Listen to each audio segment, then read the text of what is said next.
tools become very, very personal. And most of these are, some of those are new, but most of those are held for 5 or 6 years. I tend to work with a selection of ribs, which they take quite a lot of time to make in the first place. Carving and sanding and so on. But a variety of tools to suit the way I work. And I think it's important for anybody that's demonstrating not just to say, not this is the way you should do it, but this is the way I do it, and this is the way that's right for me. It doesn't necessarily mean it is right. I think over the years you pick up your own particular habits, and I think once you've got into them, it's very, very hard to change. I've been throwing with a series of ribs for 10 years or so, and it works for me. I don't think I could throw without them. That one I've had for a long time. I made these in Switzerland when I started making them. Just made out of good quality hardwood. And the secret to keep them in good condition is to keep them always wet. It is very difficult when I have to go and demonstrate somewhere because they always dry out. If they're drying out and getting wet again all the time, they tend to split. Those I haven't used yet, you can see. Useful.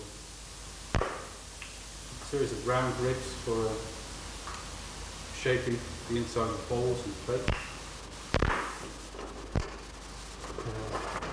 Straight-sided ribs for throwing up with.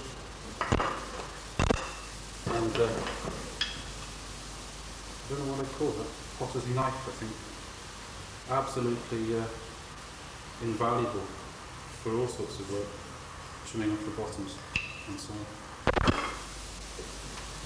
I always use string for cutting off with. I hate the sound of cold metal and wires and so on. It's much more sympathetic to clay. It's just strong. It's proper string. It's good strong stuff. And I've had that whole string for about 10 years, I think. It lasted a long time. It was about that wide. What else?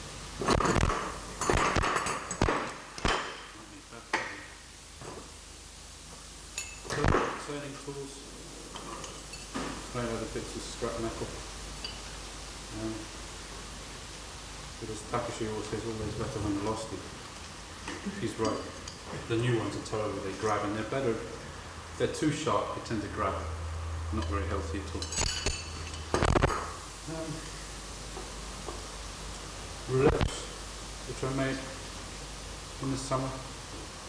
The first one I made took me 2 days and I put them outside to dry. Somebody reversed the car over the whole lot. And I had to make them again. I don't think I ever screamed so loudly in public before. Shaving brush for putting slip on with. Wool or something. What else? Sponge. Towel. Always throw with slip. Water just tends to run off, and if you're not throwing with a wheel tray, you want to keep things as clean as possible, especially with a flywheel like this. I'll write this wheel off as a load of crap straight away because it has a very shiny polished flywheel and it gives you no grip whatsoever, so I should think about half of the effort you're putting into turning the wheel around is completely wasted through lack of friction. The one I built in Switzerland has got concrete flywheel with ridges tamped in before the concrete goes off, or some sort of grippy wood. That would probably be a good idea. Concrete tends to wear shoes out rather quickly. Okay. The glare of the spotlights it gets on a wheel is never used before. That's nice. Because I don't like throwing on metal, I'll put a bat on.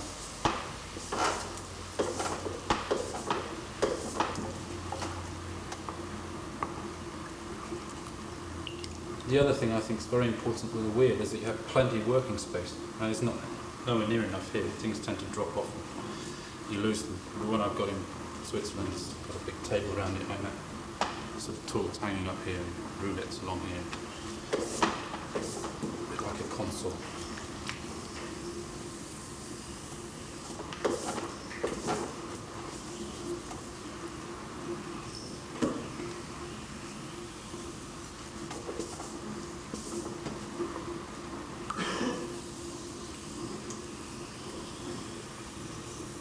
Bearings are knackered.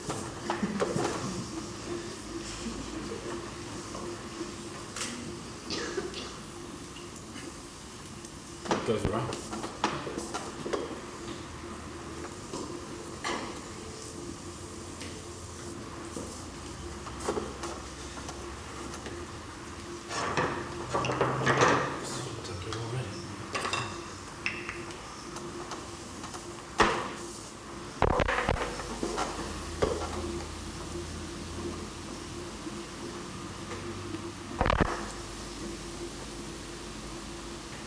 It's all you need to do to stick it back on permanent. Slightly dished powdered clay. It makes an airlock inside which grips the back straight away.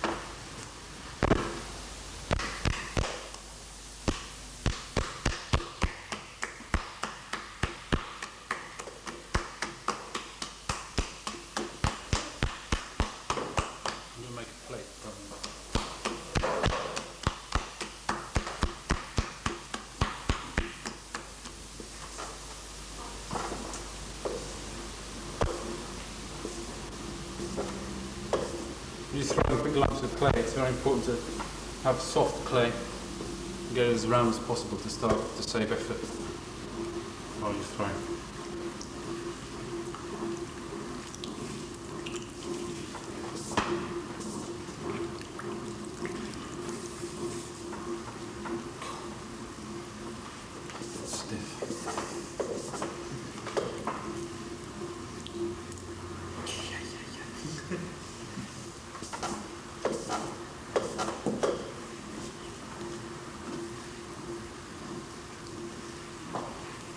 Soften something down a bit more. Well, I'm only going to throw one big one, so we'll be alright. Just sweat for 5 minutes, it's healthy.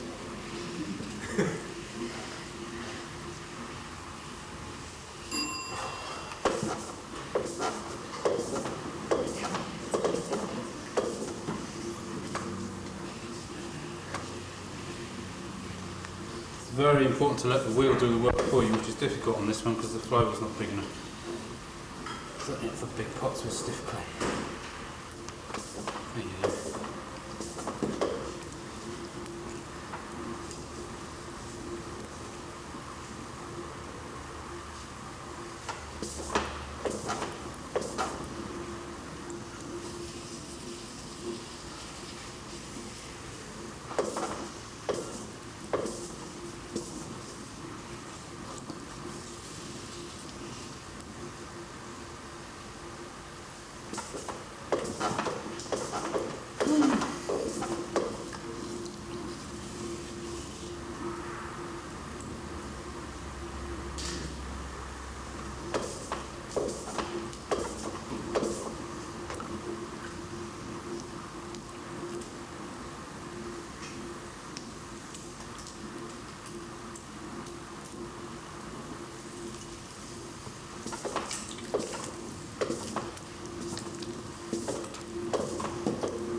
I'm going to turn this later on with a bit of luck and get it stiffen up.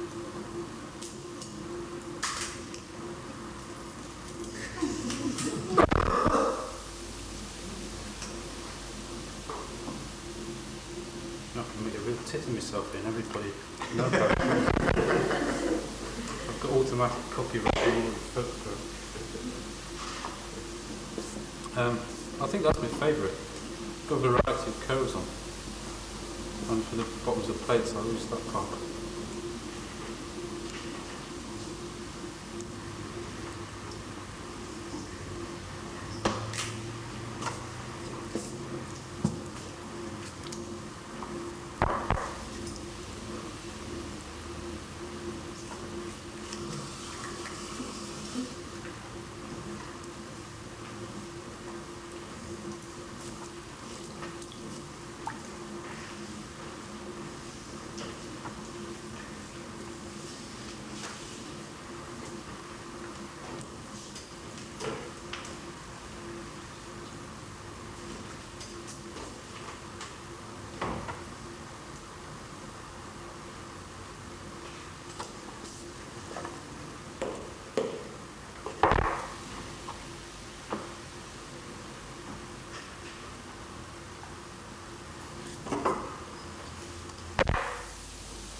Is that okay? Does it look all right?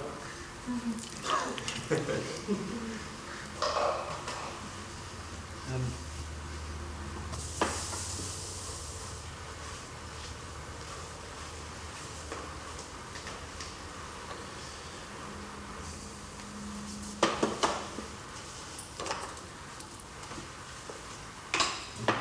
a pity you can't see on the side actually. What I do with the slip first is, Stand up. if you want, yeah, you can come closer if you want. Stand on the table. Not the camera though. Just all stand on the table here.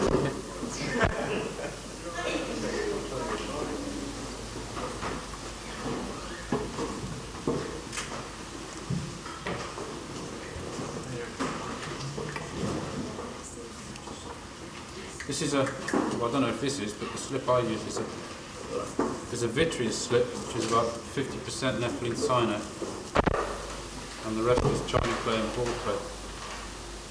And it's like halfway between glaze and clay. And it's not, you can put wads on it and seashells and stuff, they don't stick, but it gives a surface which is quite functional and vitreous. It's very receptive to flame. Right, what I'm going to do now.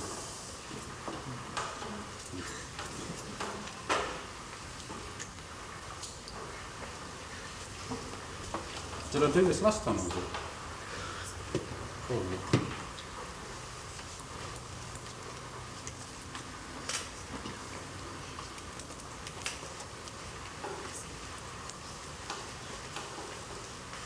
Is that how you made those marks on the bowls that we saw on the slide? Yeah. So it doesn't flux very much at all, doesn't move? Oh, it doesn't move, it's, I mean, it fluxes, it's vitreous. Yeah. But it's not sticky enough to cause any problems if you're stuck in pots on top of each other. Because unless it gets, it's receptive to flame. So that it tends to vitrify more when it's naked. Yeah. So I mean, to put a pot on there, the pot in the middle will be not as shiny as that which is outside. Yeah. Sorry, what was the mixture again? Cyanide? Well, it's about 50% nepheline cyanide, and the rest is china clay 30, ball clay 20, all the other way. Very simple, but it works just what I want it to.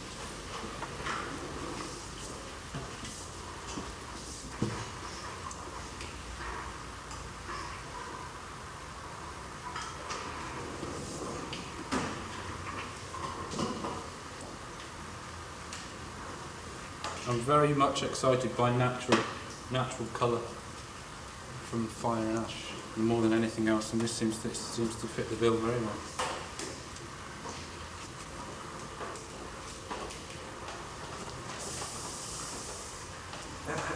I missed the beginning of your talk.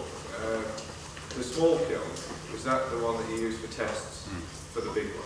Yeah, so Purely for that, no other reason at all. yeah. So Only because I was using new materials from Germany. yeah. You know, they send you a bag with napkin cyanide written on it. You don't know what's in it, do you really? But the interesting thing is that it's always a problem when when you've got a large kiln. You've got to fill it up with stuff in order to find out how the stuff works, and there's always that sort of dilemma. Yeah. Well, I think I saw that early on. I thought, well, there's no way I could justify building that and filling it with stuff that I hadn't tested. No. But you did get because it's a similar problem to which we get here. But you did get pretty similar results using, as you mentioned. Well, not really. I mean, you can tell. I mean, I know roughly what the difference is going to be, and I'm always looking for.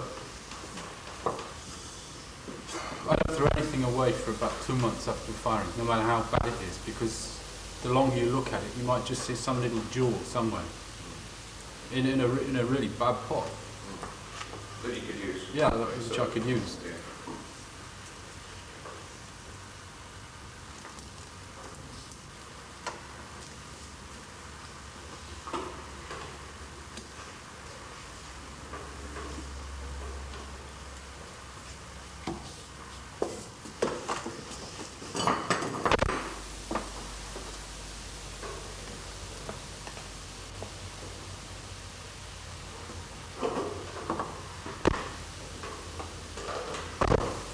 We take that to start to dry out.